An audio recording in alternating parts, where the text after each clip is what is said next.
Next movie?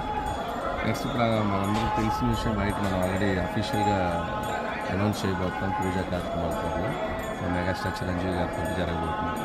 So mostly మే end నుంచి కానీ June first week నుంచి కానీ కంటిన్యూస్ షూటింగ్ స్టార్ట్ చేయబోతుంది.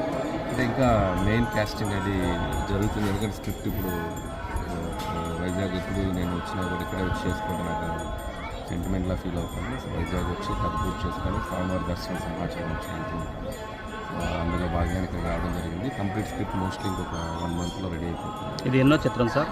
ఇది నా 9వ సినిమా సార్. మీరు సంక్రాంతికి వస్తున్నాం ఎండింగ్లోను, మళ్ళీ దసరాకి వస్తాం లేదంటే సంక్రాంతికి వస్తా ఉన్నారు. ఈ సినిమాని దసరాకి ఇస్తారని? దసరాకి లేదండి, మోస్ట్లీ మళ్ళీ సంక్రాంతికి వచ్చే అవకాశాలు ఎక్కువ ఉంటాయి.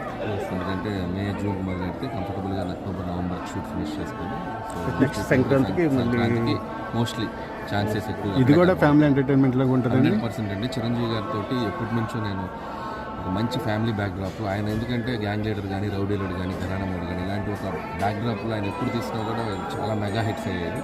సో ఆ జోనర్లో ఆయన కంప్లీట్గా యూటిలైజ్ చేద్దాం. మళ్ళీ నా స్ట్రెంత్ ఒక ఎంటర్టైన్మెంట్, అది చిరంజీవి గారు కూడా ఎంటర్టైన్మెంట్లో చాలా సినిమాలు ఎక్స్ట్రాడినరీగా ఆయన పర్ఫామ్ చేస్తున్నారు. సో మా ఇద్దరు కాంబినేషన్ ఉన్నప్పుడు అది మిస్ కాకుండా ఒక డిఫరెంట్గా చిరంజీవి గారిని ఎక్స్ప్లోర్ చేయని ఉన్నా కూడా దీంట్లో చేసి చేద్దాం అనుకుంటున్నాను. బీమ్స్ గారు మంచి సాంగ్స్ ఇచ్చారండి. మళ్ళీ నెక్స్ట్ ఆ మూవీకి కూడా అయినా సో 100% బీమ్స్ నాకు ఒక హిట్ కాంబినేషన్ అని చెప్పొచ్చు. సంక్రాంతికి వస్తున్నాం అనేది ఒక హిట్ పరంగా ఎంటర్టైన్మెంట్ పరంగా అంత హిట్ అయిందో, ఆడియో పరంగా కూడా అంతే పెద్ద హిట్ అయింది. సో గోదావరి గట్టు కానీ మీను సాంగ్ కానీ బ్లాక్ బస్టర్ కానీ. సో ఖచ్చితంగా చిరంజీవి గారు అంటే పాటలు చాలా హైలైట్గా ఉండాలి. సో ఆ కేర్ తీసుకుంటున్నాం. ఖచ్చితంగా ఇది ఒక డిఫరెంట్ ఆల్బమ్, ఈ కథకి తగ్గ ఆల్బమ్ రెడీ చేస్తున్నాం. ఆల్రెడీ ఆడియో అంతా ఆల్మోస్ట్ 99% ఫైనల్ చేసేసాం. సో 200% మ్యూజిక్ పరంగా కూడా చిరంజీవి గారి రేంజ్కి తగ్గట్టుగానే ప్లాన్ చేస్తాను. రైటర్ ఎవరు సినిమా నేనే రైటర్ అండ్ డైరెక్షన్ అంతా నేను. ఆ టీం ఉన్నారు. సో సాయి కానీ మా నారాయణ గారు, సో నాగా అజ్జు గారు, ఇట్లా మెయిన్ టీం మెంబర్స్ అందరూ వచ్చారు. రైటింగ్ టీం అయితే సో స్క్రిప్ట్ సైడ్ వర్క్ చేసే టీం ఎప్పుడు నాకు ఉన్న టీమే కంటిన్యూ అవుతుంది. ఇప్పుడు మీతో పాటు ఎవరెవరు వచ్చారు సార్? సో టీం నాతో పాటు మ్యూజిక్ డైరెక్టర్ బీమ్స్ గారు రావడం జరిగింది. అలాగే సాయి కృష్ణ నా ఫ్రెండ్, ఆయన రైటర్. అలాగే నారాయణ గారు అండ్ అజ్జు అండ్ నాగా వాళ్ళు రైటర్స్. అండ్ మా అనంతసార్ గారు మా బాబు, ఇంత రైటింగ్ టీం అందరూ ఉంటుంది. ఇంకేం ప్రాజెక్ట్స్ ఉన్నాయి సార్?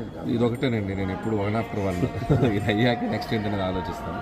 సో ఫస్ట్ ఫోకస్ అంతా ఇక్కడ రమణ గోగుల్ గారితో మళ్ళీ ఈ మూవీలో కూడా ఖచ్చితంగా పాటిస్తామండి. 100%. అదే చెప్పాను కదా, బీమ్స్కి నాది ఒక కాంబినేషన్ ఉంది కాబట్టి మ్యూజికల్ కాంబినేషన్. ఖచ్చితంగా రమణ గోగుల్ గారి పాట ఉండాలని కూడా కోరుకుంటే ఈసారి అనుకుంటాను. అందులో చిరంజీవి గారి నోట రమణ గోగుల్ గారి పాట డెఫినెట్గా ఈసారి మంచి సాంగ్ వస్తుంది. Thank you.